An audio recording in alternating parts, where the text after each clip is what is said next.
morning, ladies and gentlemen. Welcome aboard Pan Am 73 to New York via Karachi. Morning, Captains. I'm Hijacking. I'm your head passenger today. Pan Am Flight 73 was hijacked by 4 terrorists from the Abu Nidal organization.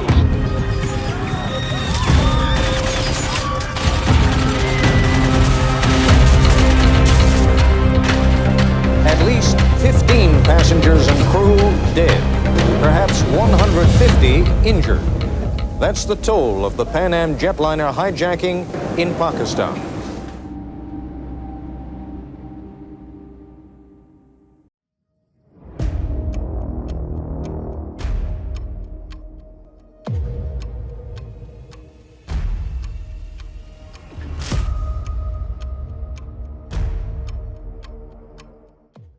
In the dimly lit cabin of Pan Am Flight 73, tension hung thick in the air like a storm brewing on the horizon.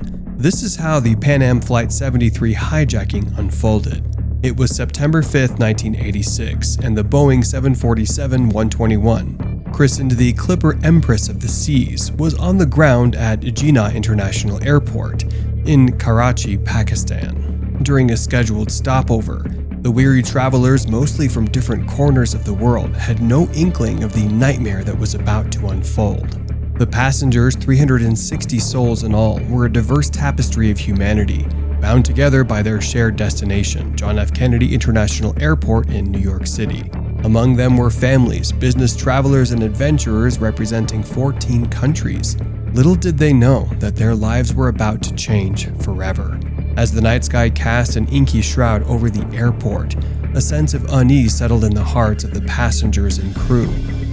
The flight had already been delayed, and fatigue had begun to creep in. Outside, the aircraft stood silently, bathed in the faint glow of runway lights, waiting to resume its journey to the United States. Then, like a bolt from the blue, chaos erupted.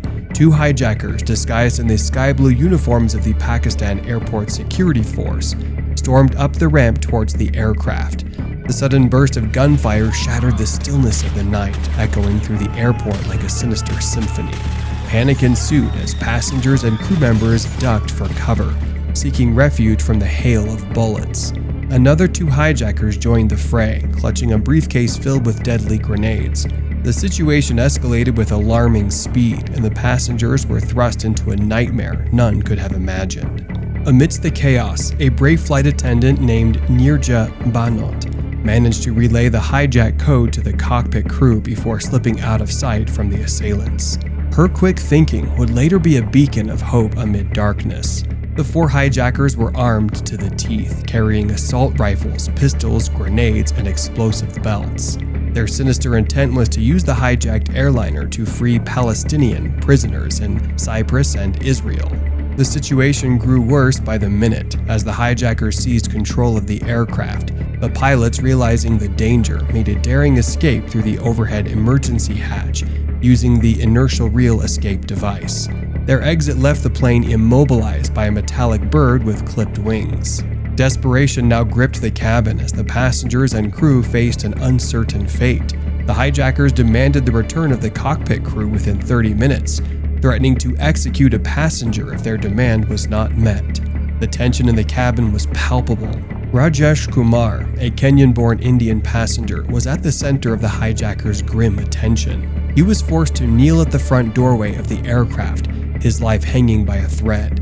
Negotiations with airline officials were the only thing keeping him from the brink of death. But as the hours wore on, the hijackers' patience dwindled. In a shocking display of brutality, they shot Rajesh Kumar in the head, his lifeless body tumbling onto the airport ramp below. The world watched in horror as an innocent life was snuffed out. Nirja Bano and her fellow flight attendants displayed remarkable courage throughout the ordeal. They began collecting passports from the passengers, fearing the hijackers would target those with American tickets. In a daring act of subterfuge, they hid some of the American keys under seats and discarded the rest. As the night deepened, the hijackers held the aircraft and its occupants hostage. The cabin plunged into darkness as the auxiliary power unit shut down, and emergency lights flickered to life. Passengers huddled in fear. some taking refuge in the aisles. Then, a moment of sheer terror struck. In a pitch-black cabin, a hijacker aimed to detonate the explosive belt one of his accomplices wore. The intention was clear: to unleash a cataclysmic explosion that would claim the lives of everyone on board. But the hijacker missed his mark in the darkness, causing only a minor detonation. Bullets began to fly, tearing through the cabin, and grenades were lobbed recklessly. The passengers and crew were trapped in a deadly crossfire, their lives hanging in the balance. Amid the chaos, an air hostess opened one of the doors, and passengers and crew members desperately escaped, jumping down the airport ramp. The hijackers' plan for mass destruction had failed, but the toll on human lives was already devastating. As the nightmare unfolded within the aircraft, a different kind of drama played out outside. The Pakistani Military Special Service Group, or SSG, led by Brig Tariq Mahmood, closed in on the aircraft. They hesitated, waiting for the right moment to storm the plane. Inside, passengers from 14 nations clung to hope, praying for deliverance. Their fate rested on the shoulders of the SSG commandos, whose every move was now critical. The Pakistani Army's response was shrouded in confusion and conflicting reports.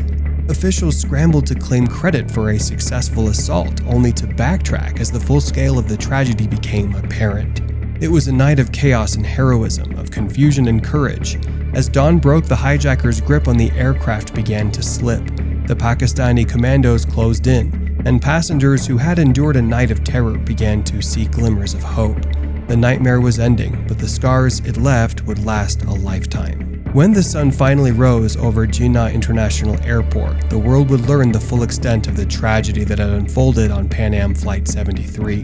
The hijacking had left 21 passengers dead and 120 injured, their lives forever altered by a night of terror. At least 15 passengers and crew dead, perhaps 150 injured. That's the toll of the Pan Am jetliner hijacking in Pakistan. The four hijackers, Zaid Hassan, Abd al-Latif Safarini, Jamal Syed Abdul Rahim, Muhammad Abdullah Khalil Hussein Rayal, and Muhammad Ahmed al-Munawar, were captured and sentenced to death in Pakistan.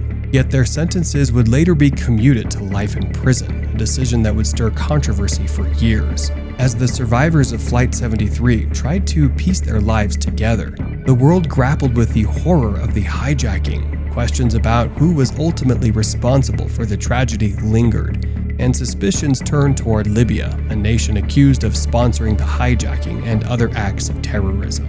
Years later, in 2001, Zayed Hassan, Abd al-Latif Safarini, one of the hijackers, was handed over to the FBI from a prison in Pakistan. He would be sentenced to 160 years in a U.S. prison, shedding light on the shadowy organization behind the hijacking, the Abu Nidal organization. The other four hijackers were deported to Israel in 2008 by Pakistani authorities, their fates uncertain. And still, the victims' families sought answers and justice, their pain undiminished by the passage of time. Libya's role in the hijacking and other acts of terror cast a long shadow over international relations. The scars of that fateful night on Flight 73 ran deep, a painful reminder of the enduring threat of terrorism. In the following years, a group of families and victims formed Families from Pan Am Flight 73, determined to seek justice and hold those accountable. They pursued a civil suit seeking billions of dollars in damages from Libya and its leader, Muammar al-Gaddafi, alleging that Libya had sponsored the terrorist campaign. Libya's Gaddafi appears at Zimbabwe at the meeting of the so-called non-aligned nations. He promises to lead armies of liberation against U.S. imperialism. Is he part of what is about to happen in Pakistan, or is the connection merely spiritual, like minds bound by hatred for America? The story of Pan Am Flight 73 is a tale of unspeakable terror, unimaginable heroism, and the enduring quest for justice. It's a stark reminder that the human spirit can shine with unwavering resilience and courage in the face of darkness, even when the odds seem insurmountable. The legacy of Flight 73 lives on, a testament to the strength of those who survived and the memory of those who perished on that fateful night in Karachi. It's a story that will forever be etched in the annals of history, a story of hope amidst despair and the unbreakable bonds forged in the crucible of adversity. We are confident that those who perpetrated this brutal act will be brought to justice.